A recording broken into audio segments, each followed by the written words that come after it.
The southwest monsoon struck Sri Lanka. It'll go on raining like this on and off for the next 4 months. Although that can cause chaos here, at least we're never short of water. But other places are desperately dry, and some people claim to solve that problem with a strange power. Can people really find water with a divining rod? This British colonel is convinced that dowsing works. With just a forked twig, he found water for a town of 10,000 people. This American prospector dowses for oil. This is how it works right here. And I can show you the proof.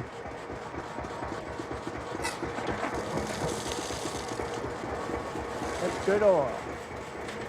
His oil wells have brought him millions of dollars. What secret lies in the diviner's hands? Mysteries from the files of Arthur C. Clarke, scientist, writer and visionary. The scientist who invented the communications satellite, the writer of 2010. And now, in retreat in Sri Lanka, the visionary who ponders the riddles of this and other worlds.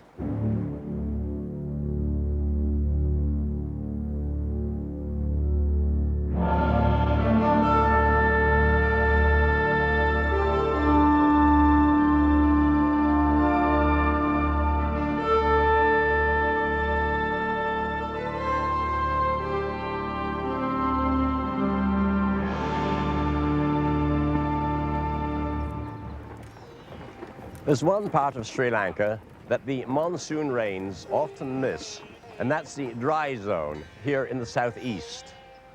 So this is a sort of place where you'll meet water diviners or dowsers who claim to find underground water with nothing more than a bent twig.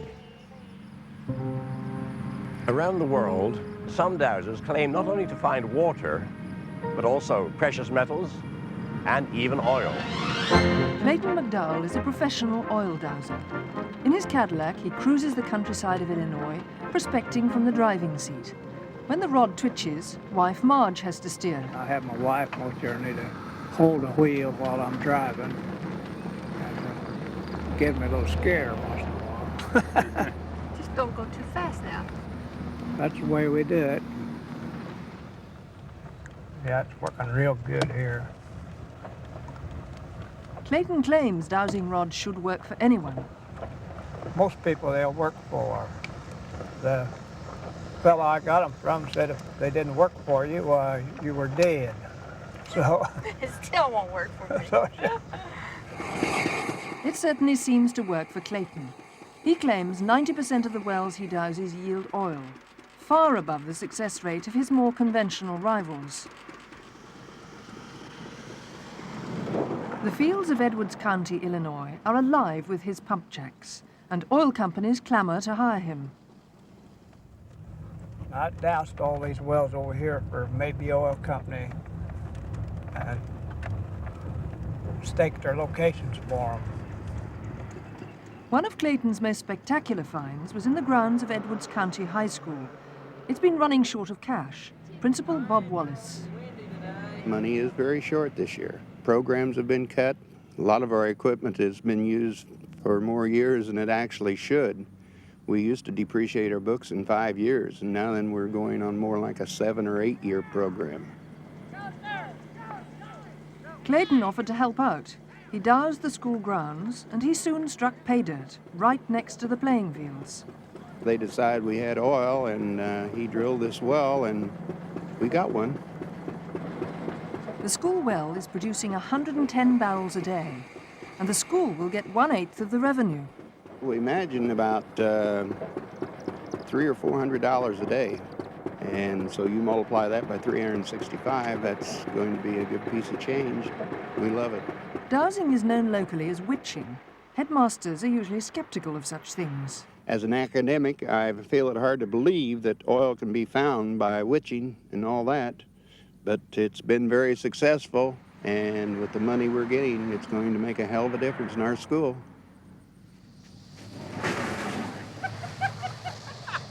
Hey! Watch it, Art! Don't let it get you! Come down there! Clayton's latest well is being brought in. The drilling mud has been cleared with acid, and the first oil is coming to the surface. Clayton sinks more than 30 holes a year, all discovered by dowsing. almost all produce top-quality oil. Very good, clean oil. Clayton's success has amazed conventional geologists like Paul Mullinax. The results speak for themselves. He has a better success ratio than almost anyone that I know of in this area. About 75% of all the wells he's drilled have been commercial producers. Clayton's dowsing rod, which he calls his bug, has brought him a studful of fine trotting horses, a profitable sideline. I really make my money out of oil. And the reason I do is because I use this bug all the time to find the oil. In West Germany, the British Army of the Rhine has also benefited from a dowser's skills. It's commanded from JHQ Rheindahlen, a town of 10,000 people near Mönchengladbach. Construction of the base began in 1952. In charge was Colonel Harry Grattan of the Royal Engineers.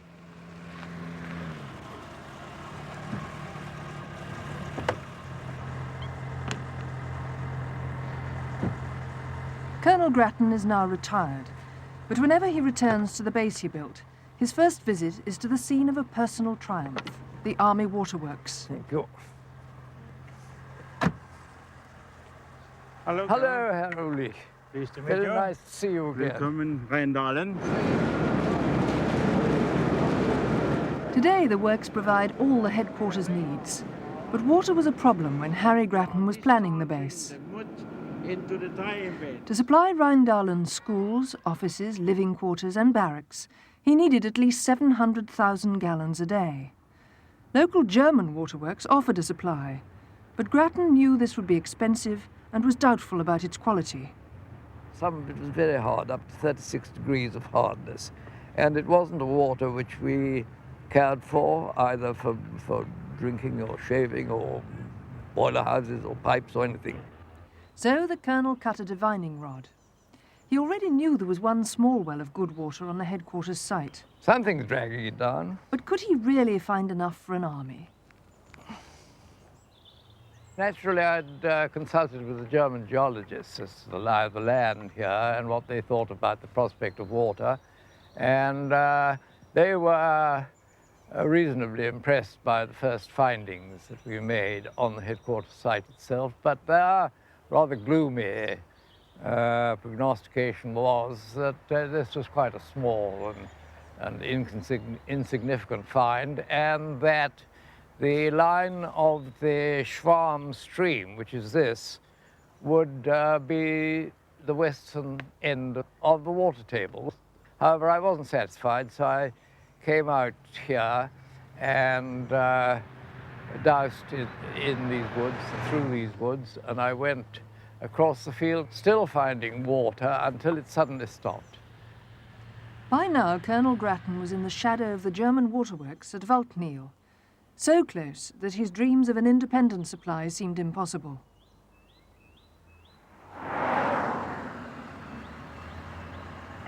But he still hoped there was a division between the two fields of water. To his gratification, he found there was. He pinpointed it by dowsing from the German side. There's a strong indication here, which is from the field of water which supplies the Waldnil waterworks.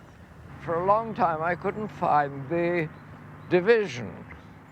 So I went on like this, and as you see now, it's still going down on the, this is the Waldnil side, and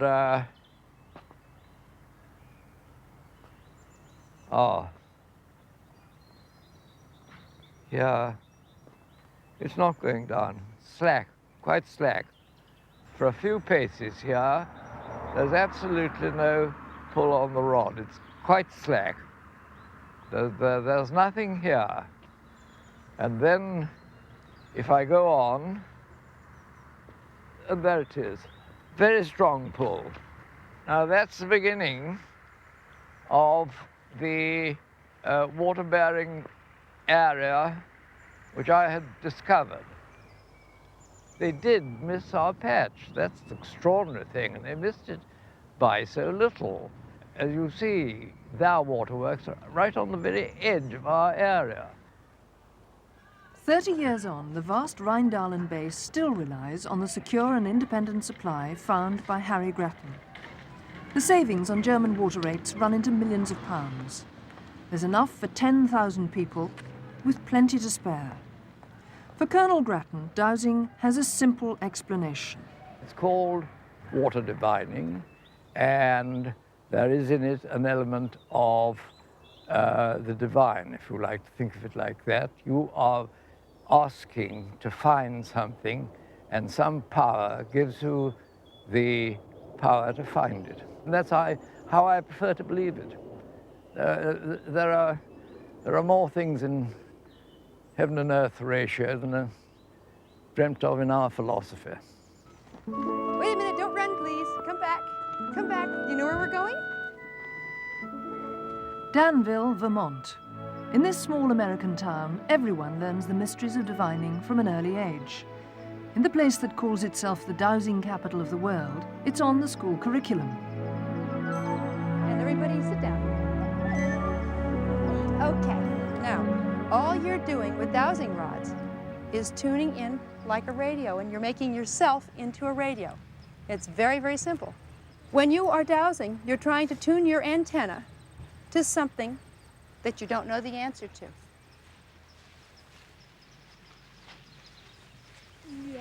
Patrick is very good at finding water.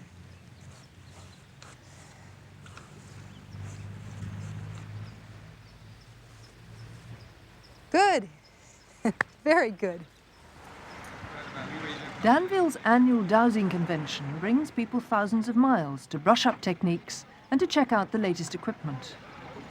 And with this instrument, we can measure someone's aura by coming in on a victim where the aura comes out. It bends out. She's putting out about 8 inches of energy from her head at a time. The dowsers believe the village green is riddled with underground streams waiting to be detected. Whoops. Now we're over one right here. Now let's re-straighten them out again. All right. You're over another one now. See, those are beginning to work for you. Whether they use pendulums or rods, convention delegates believe they can find almost anything. I was laying flooring boards in the attic of our house. I had driven probably a couple of thousand nails, put much flooring down, and suddenly the phone lines were not working, and we guessed that we had driven a nail through the phone. But I started to check out each nail using a voltmeter, and I found that there were an awful lot of nails there, so I went and got the dowsing rods instead, and I narrowed it down to an area of probably a 3-foot square. So without telling my wife, I asked her to do it, and she confirmed that it was in the same 3-foot area. But she used a pendulum to go over all the nails in there, and she picked a nail, and we circled it with a pencil, and went and got the voltmeter, and touching the nail and ground, we had 60 volts on there. We pulled the nail, and the phone system went back to normal. In the general store, shopping is made simple. You hold it, I'll do it. That one's good. Okay. Fine. Let's have that. Okay. And the vet, of course, diagnoses by dowsing. A lot of arthritis in a horse this age. She got a spot right back here. I start to get a bounce in the rod. Still, it's not strong enough to be concerned about. The methods and the instruments may vary, but dowsing is an ancient art. In the 16th century, German Wunschelroutengängers, wishing rod walkers, hunted for underground minerals. Abbé Lambert found water for the Cannes Country Club in the 1930s. In Oklahoma City, where oil flows from a well underneath the Capitol building itself, they still remember the name of wildcatter Ace Gutowski. In 1943, using a pendulum, Ace found Oklahoma's largest oil field at West Edmond. In Europe, Dr. Peter Treadwell helped find sites for Hoffmann La Roche pharmaceutical factories, like this one at Sisseln, Switzerland. Retired engineer Dennis Briggs dowsed church ruins at Pont Eland, Northumberland for archaeologists and pinpointed Saxon remains.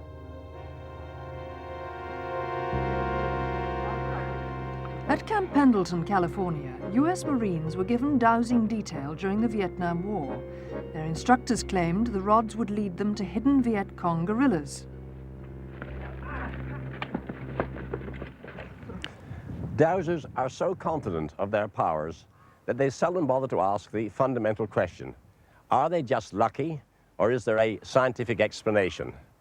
My friend, the magician, James Randi, tried to find the answer. In 1980, he went to Australia to challenge the diviners of the outback.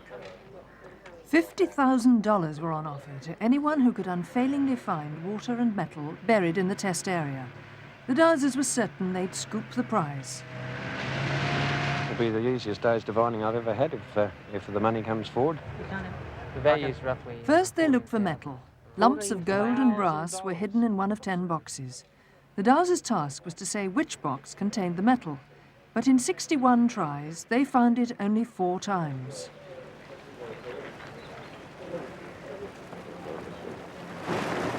When the metal tests were over, the water was turned on. 11 dowsers paced the field. Hidden in the ground below were 10 pipes. The dowsers had to detect which one the water was flowing through.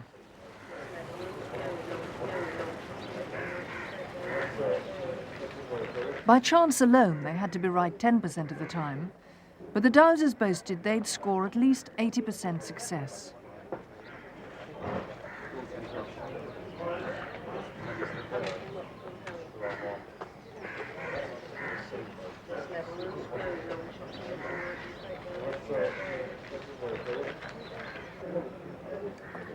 At the end of the day, the diviners gathered to hear the water results from scrutineer the Reverend Ted Knopfs.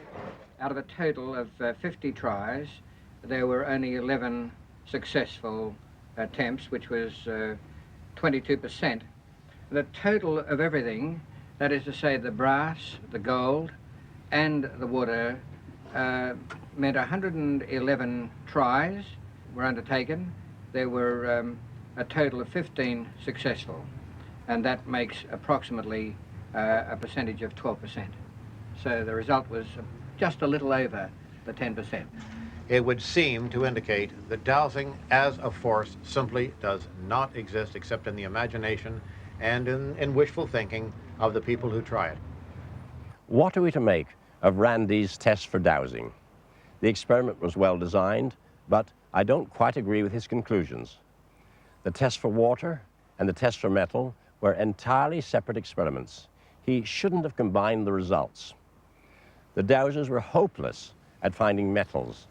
They'd have done much better if they'd merely guessed.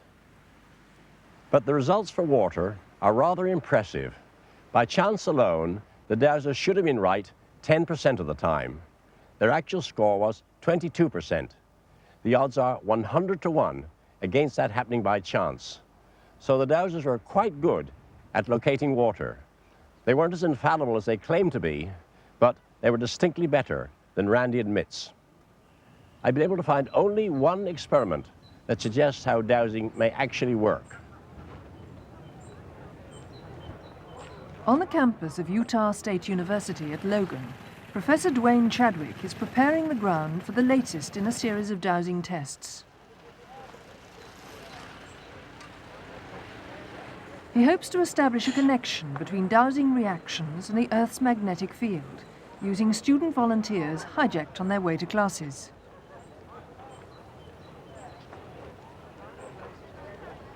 Before the test begins, Chadwick measures the magnetic field every foot along the path. Then he buries a piece of wire coat hanger in the snow, which will cause a distinct change, a distortion in the Earth's magnetic field. Really hard.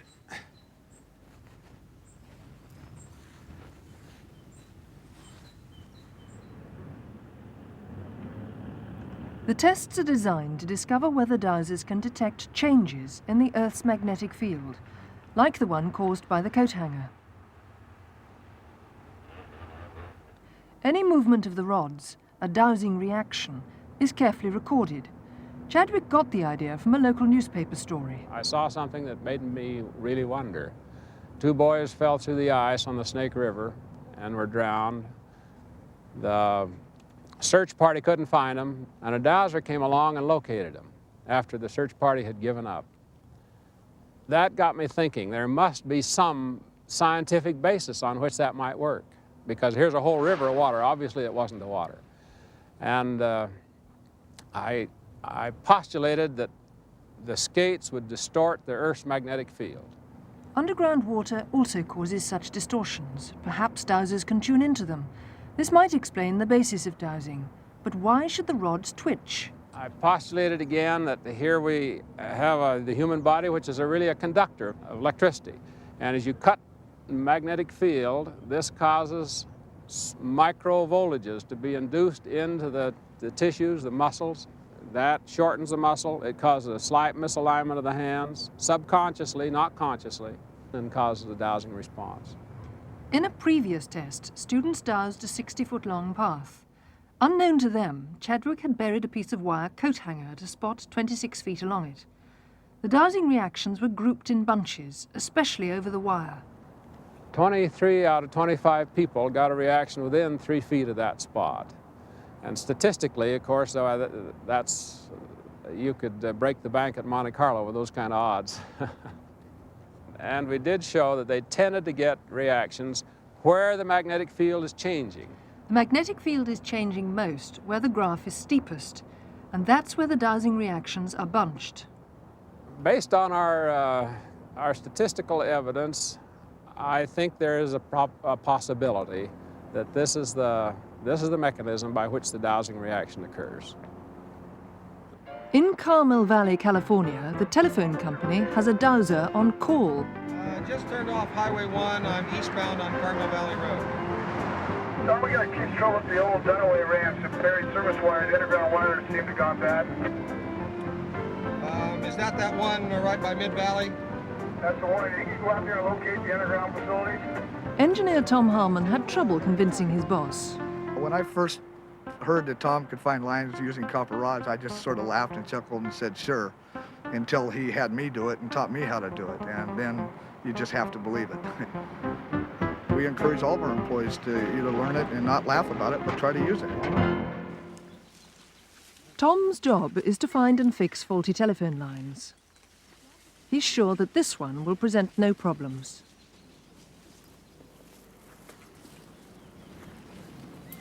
Right here. I think we'll dig right here. Looks like Dover's juiced this up pretty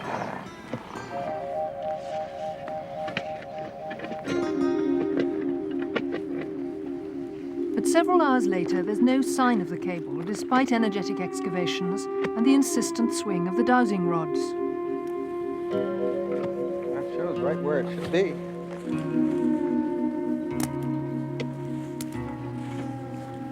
He tries another spot, but they're still in a real hole. Kind of embarrassing, you know, to not find it. There you go. As the shadows lengthen over Carmel Valley, he still can't find the wire. Next morning, Pacific Bell send in high-technology help. It does the job in minutes. Well, I found what I was digging for. Yeah. Is it out there? It's out here, Tommy. Well, I must have picked up this water line and this sewer line. What do you think, Mike? Yeah, it's right there. Well, let's dig it up there.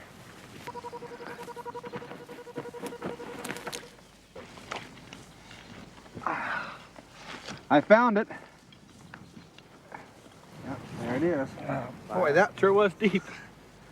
Yep. There it is. Now it's on wood.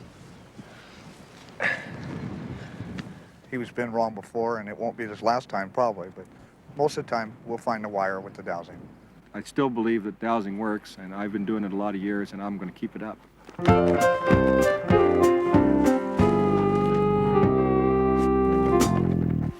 I believe that dowsers, like racing tipsters, remember their successes and conveniently forget their failures. All the same, I think that there may be something to dowsing. Biologists know that some animals can detect water even when there's no visible trace of it. Perhaps a few people share this ability as a primitive survival from a time when it could have been a matter of life and death. So I'd like to see Randy's experiment repeated on a larger scale. it could be important to learn whether dowsing is superstition or genuine science.